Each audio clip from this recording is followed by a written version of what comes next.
जवाहर नवोदय विद्यालय कटलाल खेड़ा गुजरात से। आज हम लोग अक्क महादेव के द्वारा लिखित वचन उनको हम लोग पढ़ेंगे, जो कक्षा 11 का पाठ्यक्रम है। आपको पता होना चाहिए कि जो अक्क महादेवी है, इन्होंने जीवन में बहुत कुछ संघर्ष किए थे। इन्होंने एक राजा के साथ शादी करने के उपरांत उस राजा के द्वारा अपनी शर्तों को पूर्ण न करने की वजह से इन्होंने वैराग्य धारण किया और संसार से विरक्ति ले ली। उसके पश्चात इन्होंने नारी सशक्तिकरण के लिए, नारी के अधिकारों के लिए ये हमेशा लड़ती रही, लेकिन कभी झुकी नहीं। और उसी के परिणाम स्वरूप इन्होंने अपना जो आराध्य देव माना वो भगवान शिव शंकर को माना। उन्होंने कहा जितनी भी हमारी इच्छाएं, कामनाओं को पूर्ण करने वाला जो होता है वो परम पिता परमेश्वर होते हैं, वो ईश्वर होते हैं। हम जो वचन को जो पढ़ेंगे उससे पहले हम उसके कुछ कठिन शब्द हैं उनकी तरफ ध्यान देंगे। वचन शब्द आएगा, इसका मतलब होता है पाने की जिद करना। पाश, बंधन, जकड़। पाश भी जाल होता है वैसे, लेकिन यहाँ बंधन होता है, जकड़ होता है।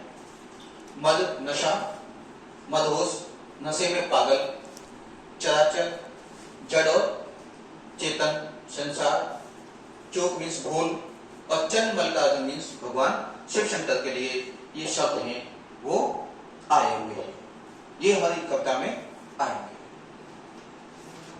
क्योंकि सबसे पहले उन्होंने जो वचन है उसमें जो सांसारिक जो चीजें हैं, भूख, प्यास, काम, क्रोध, मद, लोभ, मोह, जिनको लेकर के हम हमेशा लगे रहते हैं, और यही है कि जो हमको परेशान करती हैं, और परेशान करने के कारण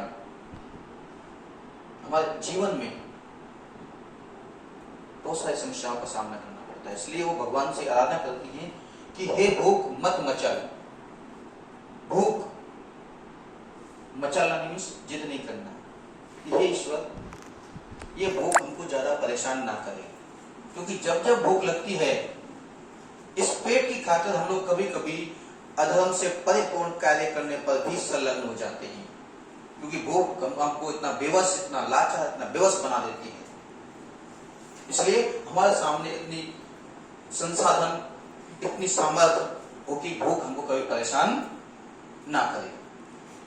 अगला होता है कि प्यास, तड़प मत। जो प्यास है, जो हमको पानी पीने के लिए तड़पाती रहती हैं, कि जैसे प्यास लगती है हम पानी पीते हैं, उसी तरह हमारे जीवन के अंतर्गत भी बहुत सारी जो प्यासें हैं जो परिपूर्ण नहीं होती, तो हमारे मन को बड़ा ही दुखद, परेशान करती रहती है। ऐसी प्यास कभी ना हो जिससे कि हमारा जीवन दुखों से परिपूर्ण हो। इसलिए उन्होंने कामना किया है कि हमारे जीवन के अंतर्गत से भूख, प्यास गायब हो जाए, क्योंकि मनुष्य इन चीजों के वशीभूत होकर ही हमेशा गलत कार्य करने पर संतुष्ट होता है। आपने देखा है कि बहुत सारे लोग चोरी करते हैं, डकैती करते हैं, डाका डालते हैं, मर्डर करते हैं, सताते हैं, परेशान करते हैं। क्यों? क्योंकि कहीं ना कहीं उनकी वो भूख प्यास इतनी ज्यादा बढ़ी हुई है उसको मिटाने के लिए।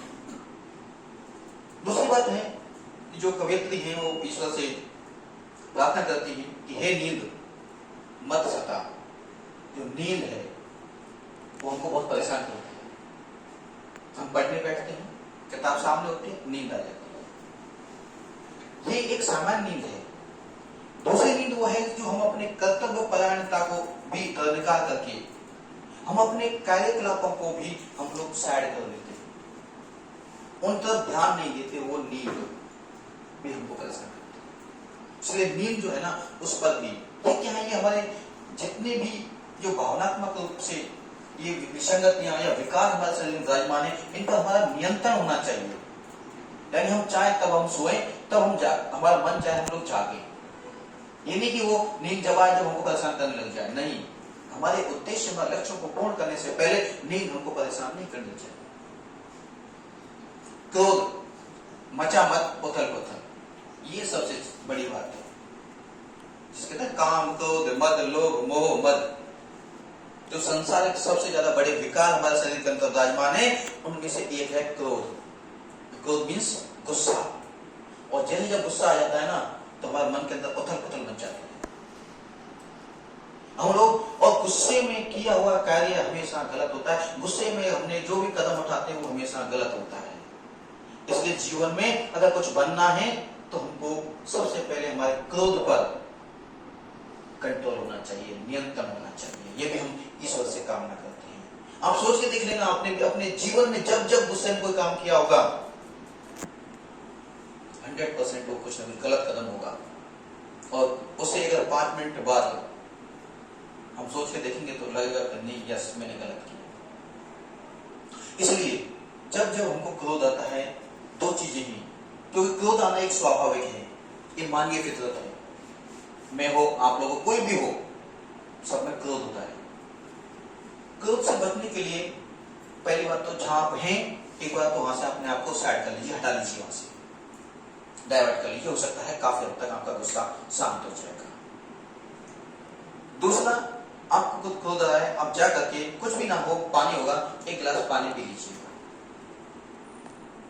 और सोचना बंद कीजिए। 100% तो नहीं, लेकिन आपका 90% आपका गुस्सा शांत हो जाएगा।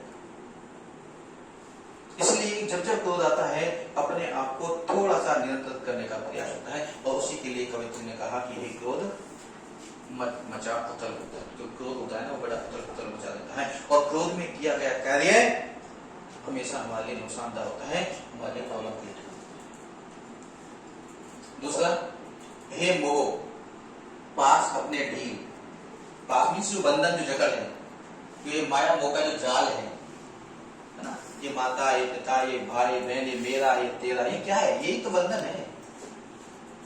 और ये बंधन इतने जकड़े हुए रहते हैं ना, इनमें हम बहुत संलिप्त होते हैं। हम सोचते हैं और ईश्वर से कामना करते हैं इससे जितना हो दूर रहे। जितने भी जो साधु सन्यासी होते हैं, जो वैराग्य धारण करके रखते हैं, वो अपने घर गृहस्थी परिवार को सबको त्याग देते हैं। उनको कहते हैं सन्यासी, उनको कहते हैं वैरागी। इसलिए जो मोह है ना, उसकी भी एक सीमा होनी चाहिए। और लोभ मत ललचा। लोभ जो हमको हर चीज के लिए लालच करता है, वो ललचाता है। और जब हम लालच में जब आते हैं ना, और जब जैसे जैसे हम लालच के वशीभूत हुए, कुछ ना कुछ हमसे गलत काम होता है। क्योंकि लालच बुरी बला, ये तो आपने बहुत पहले सुना होगा। इसलिए लालच में कभी भी नहीं आना है। कुछ भी, कोई भी अगर हमको किसी भी तरह का कोई लालच दे रहा है, इट मीन्स कहीं ना कहीं वो उसका फायदा अवश्य रूप से उठाएगा। इसलिए अपनी लालच पर, अपने लोभ पर हमारा नियंत्रण होना चाहिए। हे मत कर मदहोश। मद, ये जो मन के अंतर्गत जो माया मोह का जो जाल है, वो जो मदहोश करने की जो क्षमता होती है, यानी कि अपने आप को भ्रमित करने की जो क्षमता होती है, उसलिए उससे हमको बचने का प्रयास करना है। कहते काम, क्रोध, मद जो होता है, जो अहंकार जिसको कहते हैं, जो घमंड जिसको कहते हैं, वो मदहोश करने वाला होता है कि उसके वशीभूत होकर के हम लोग कभी कभी सही काम ना करके गलत काम पर प्रवृत्त हो जाते हैं। यानी कवित्री ने हर तरह से ये बताने का, ये भी एक लालच है, ये तो होता है ना, ये तो क्या होता है ना कि हर चीज की एक सीमा होती है, एक लिमिटेशंस होती है, और लिमिटेशंस को नहीं रहना है। इसलिए ये देखो ना, कितने बढ़िया चेहरा कितना दिख रहा है, कितना गुस्से में जैसा है, थोड़ा सा नशीला जैसा होता है। मत क्या है? नशा। तो नशा किसी का भी हो सकता है। नशा ये नहीं जो शराब पीने से नशा होता है, नशा पद का भी होता है। अगर जो अच्छी पोस्ट मिल जाती है ना, उसको भी नशा हो जाता है। और ये जो पोस्ट का जो नशा है, किसी को जो फेमस होने का नशा है, किसी को कुछ और करने का नशा है, ये नशा जिस दिन हमारे दिमाग में घुस गया ना, हमारा उस दिन पतन स्टार्ट हो जाता है। क्योंकि नशा तो नाश की जड़ है। इसलिए उस नशा से बचने का प्रयास करना है, चाहे वो नशा कैसा भी क्यों ना हो। इसलिए ईश्वर से कामना है कि हमको बच जाना है। दूसरा, कवित्री ने कहा कि ईर्षा जला मत। ये बहुत बड़ी समस्या है आज के समय की। हम अपने दुख से दुखी नहीं है, दूसरे के सुख से ज्यादा दुखी है। हम अपने ग्रहों में पहले नहीं देखते, पहले दूसरे के ग्रहों में देखते हैं। और अपनी थाली में हमेशा घी कम लगता है, दूसरे की थाली में घी ज्यादा लगता है। क्योंकि ये अंदर की जो भावना, ये ज्वेलसी की जो भावना है, ईर्ष्या की जो भावना है, ये जब आपके मन में पनपे ना तो आपको कभी आगे नहीं बढ़ा सकते। इसलिए कवित्री कहती है कि ये जो ये ईर्ष्या, जो जलन है, जो ज्वेलसी की जो भावना मेरे मन में है, ये मुझको ज्यादा जलाए मत, मुझे परेशान ना करे। क्योंकि हमको अपने संसाधनों पर, हमको अपनी काबिलियत पर ही आपको चलना है। दूसरा क्या है क्या नहीं है इसकी तरफ नहीं सोचना है, जबकि हम सोचते उसकी तरफ ज्यादा है। ठीक है, इसलिए कहा जाता है कि अपनी काबिलियत पर भरोसा रखिए। और सबसे बढ़िया जो 3 इडियट फिल्म में डायलॉग है, शायद आपने सुना होगा कि कामयाबी के पीछे मत भागिए, काबिल बनिए, कामयाबी झकमरा के वापस आए। अगर आप काबिल है ना तो कामयाबी तो ऑटोमेटिक मिलनी ही मिलनी है।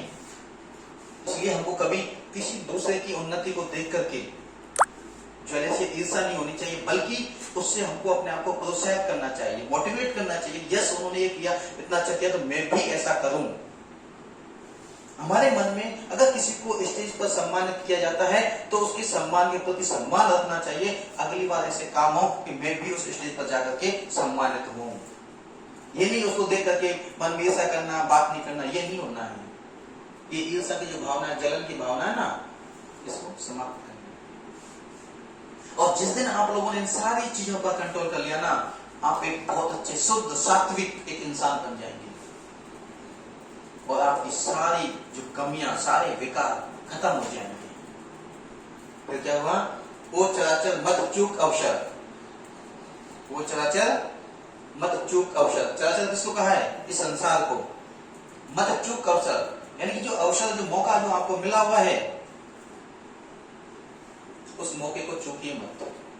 क्योंकि हमको मनुष्य के रूप में एक जन्म मिला है। उस परमपिता परमेश्वर ने हमको एक जन्म दिया है जो कई लोगों को, कई प्राणियों को ये नसीब नहीं होता। क्योंकि हम अच्छा क्या है, बुरा क्या है, गलत क्या है, सही क्या है, आगे कैसे होगा, क्या होगा, क्यों होगा, कब होगा, ये सारी चीज हम डिसाइड करते हैं। तो ये मौका आपके पास मिला हुआ है। और इसीलिए आपको ध्यान होगा, हम लोग हमेशा बोलते हैं कि जब जब जीवन में मौके आते हैं तो मौकों को भुनाना चाहिए। अभी बहुत सारी चीजें आप लोग ध्यान देते हैं, क्रिकेट टीम की बात है। क्रिकेट टीम में पता नहीं कितने सारे लोगों को मौका मिलता है, और जो भुना लेता है वो चलता रहता है, तो नहीं भुना पाता वो स्टार्ट हो जाता है। तो मौके मिलना और मौके को भुनाना दोनों अलग चीज है। तो अगर मौका मिला है उसको भुनाइए। ठीक है, इसलिए कवित्री ने लास्ट में कहा है कि आई हूं संदेश लेकर चन्न मल्लिकार्जुन का। मैं किसका संदेश लेके आई हूं? भगवान शिव शंकर का। और भगवान शिव शंकर को आशुतोष कहा जाता है। पता है आप लोगों को? पता नहीं? पता है किसी को? आशुतोष ये भी क्या है? ये शिवलिंग है, दिख रहा है ना? और हर मंदिर में मिलता है, जाते हैं लोग, जाकर के जल चढ़ाते हैं। आशुतोष का मतलब होता है जो बहुत ही शीघ्र प्रसन्न होने वाला, जो बहुत जल्दी प्रसन्न होने वाला। इसलिए जितने भी जो बड़े बड़े निशाचर राक्षस हुए ना, उन्होंने भगवान शिव शंकर की आराधना की है, ताकि उनकी तपस्या से बहुत जल्दी प्रसन्न हो जाते हैं और ऐसे ऐसे वरदान देते हैं जहां खुद को भी मुसीबत में डाल देते हैं। ठीक है, तो ऐसे जो भगवान है, उसका अवसर है, उसका संदेश लेके आइए कि आप भी उस परमपिता परमेश्वर को याद कीजिए और आपके अंतर्गत जितने भी काम, क्रोध, मद, लोभ, मोह, विकार है ना, उनको निकाल फेंकिए। ठीक है, ओके।